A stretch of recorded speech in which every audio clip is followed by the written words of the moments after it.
Midnight Drearies.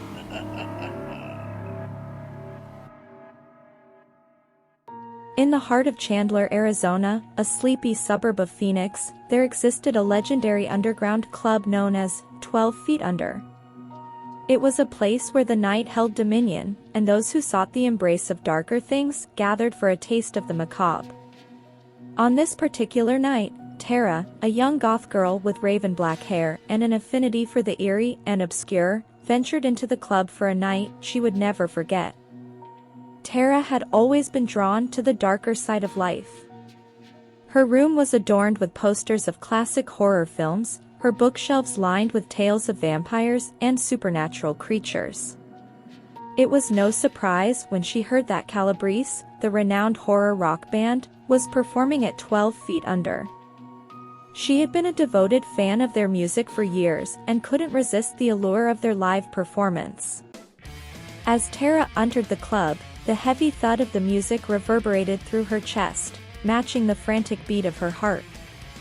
The atmosphere was electric, a sea of black-clad patrons swaying to the hypnotic rhythm, bathed in crimson light that cast eerie shadows on their faces. The air was thick with anticipation, and Tara couldn't help but feel like she was stepping into a realm where the supernatural and the mundane converged. Calabrese took the stage in a whirlwind of energy and darkness. The Calabrese brothers, Bobby and Davy, joined by that Goolsby guy, were a captivating trio, their music a blend of punk and rock with lyrics steeped in tales of vampires, ghouls, and the supernatural.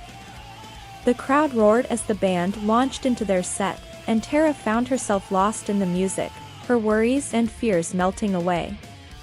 But as the night wore on, Tara couldn't shake the feeling that something was different, something off-kilter in the air. It was as if a veil of mist had descended upon the club, and not from the smoke machines. The very walls seemed to whisper secrets to those who dared to listen. In her trance-like state, Tara noticed that the three members of Calabrese were not quite like the ordinary rock stars she had imagined. Their eyes gleamed with an unnatural luminance, their movements fluid and ethereal.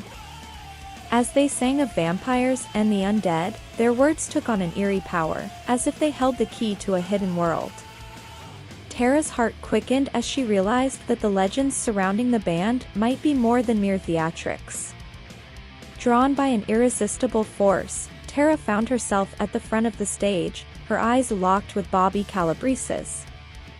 His voice, a haunting melody, reached deep into her soul, and she felt herself slipping further into a trance. She watched as he extended a hand toward her, his fingers long and elegant, like a predator extending an invitation.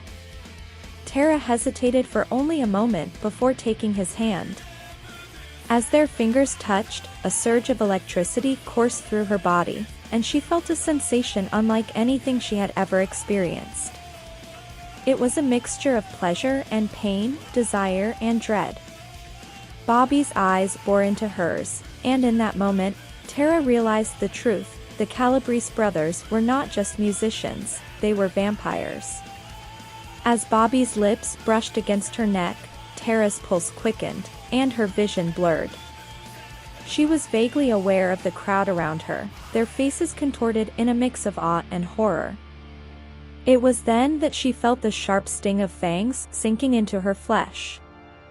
The pain was excruciating, but it was also intoxicating, a sensation she couldn't resist. Tara's world spun into darkness as she was drained of her life force. It was as if she had become one with the music, her very essence merging with the dark melodies of Calabrese. She felt herself growing weaker, her life slipping away, but in that moment, she didn't care. She was willing to give everything for the chance to be part of his eternal darkness.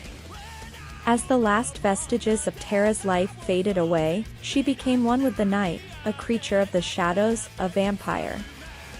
Her transformation was complete, and she was reborn as a member of the undead, a disciple of Calabrese.